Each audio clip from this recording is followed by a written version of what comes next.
Yes? Oh, yes, that's right. A murder?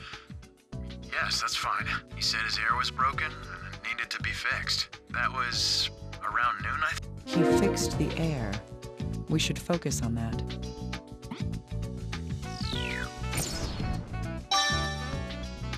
There's nothing odd about having a repairman come to work on the ventilation system. But, at the very least, Dennis was still alive when the electrician came. We need to learn about the deceased's condition at that time.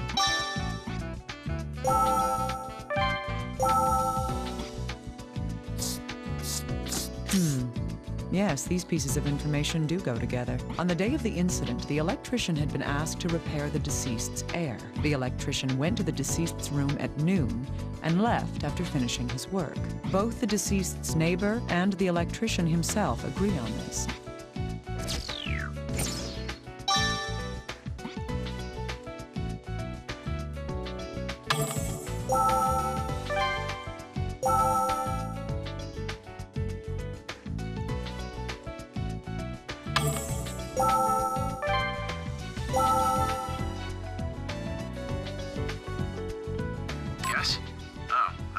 Yes, that's right. A murder? Yes, that's fine. He said his air was broken and it needed to be fixed. That was around noon, I think? I got the call earlier that day. Yes. He said he needed it fixed that day, so I went straight there when I finished the job I was doing. Yeah, it was really quick. All I had to do was swap out a cable. Right. I think I was only there for about an hour. Yes, I fixed his heater. The customer? Well, the way he looked, I wouldn't be surprised if he committed suicide. It wouldn't be surprising if the deceased committed suicide. Sounds like an important detail.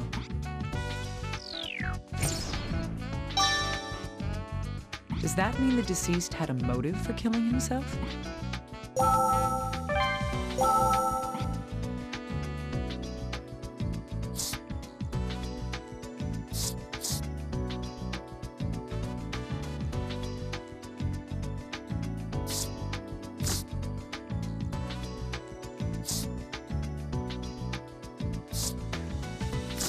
Indeed. Both of these facts relate to the deceased. The last time the deceased was seen alive was...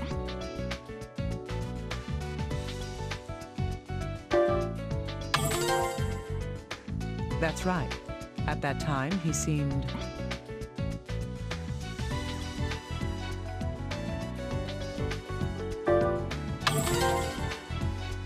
Yes. This comes from the electrician's testimony. The last time we believe the deceased could have been alive is...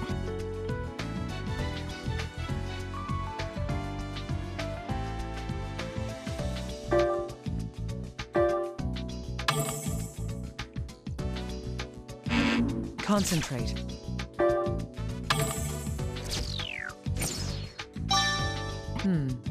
Indeed.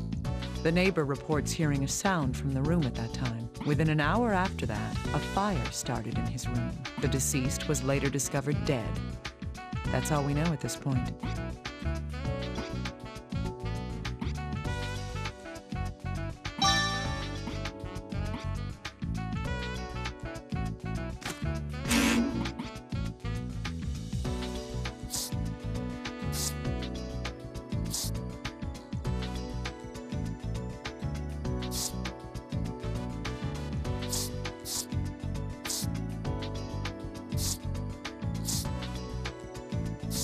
Hey, little guy. I want to go through the information that we've gathered so far.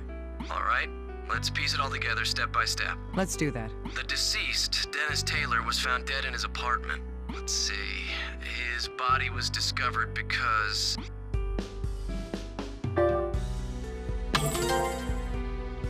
Yes, but by the time firefighters arrived on the scene, the fire had already gone out. His corpse was found on the bed. That's right. The FBI and police initially ruled this case as a suicide. The reason for that was...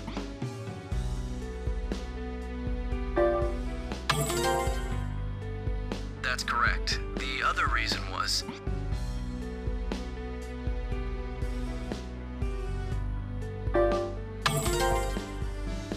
Indeed.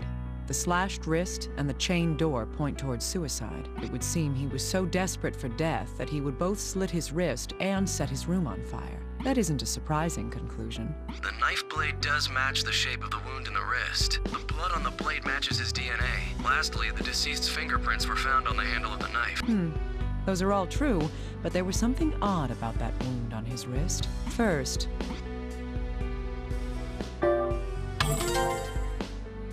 another point is, his finger was fractured.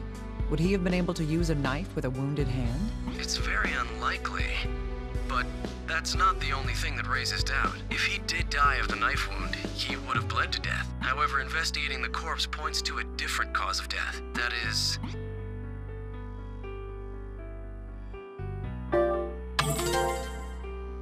That's right, the petechia on the eyes, and the strange bruise on his abdomen. There's more than enough evidence to doubt that this was a suicide. But according to the electrician's statement, the victim seemed like he might be in a state to commit suicide. Indeed. There are too many uncertainties to be able to draw a conclusion at this point. I'm going to have to investigate the scene for myself. Little guy, get me approval to enter the area. Oh, understood. You shouldn't have a problem, Dr. Kimishima. I'm sure my bosses will approve you right away. Yes, but I don't intend to waste any time. I'm going there right now. You deal with the rest on your end.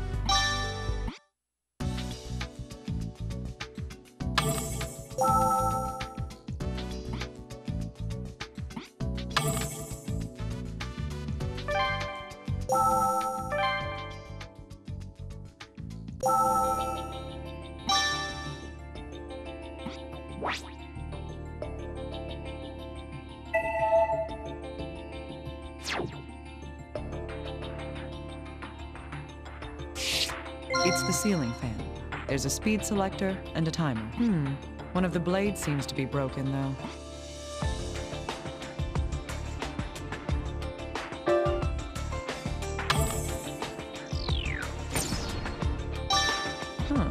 The electrician had supposedly come to fix the air. I need to review his testimony to confirm what he actually fixed.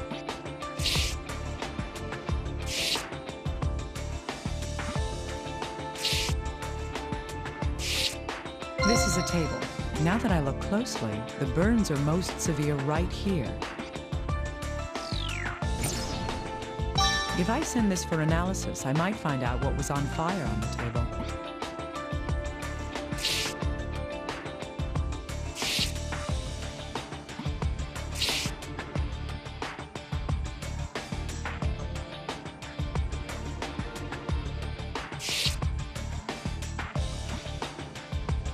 This is where the deceased's corpse was.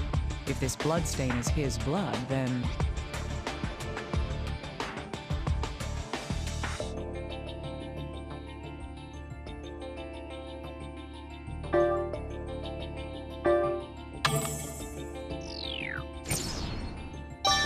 Yes, the injury was on his left wrist.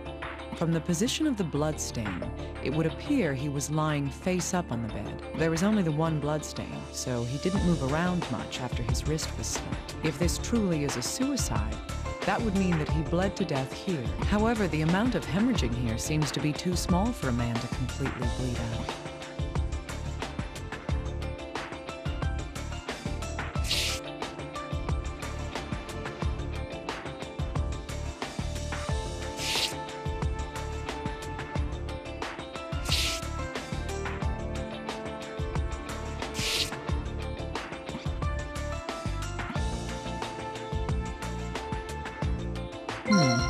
Who's this in the picture? The deceased's friend? I see. I was so caught up in the case that I didn't check the man's background.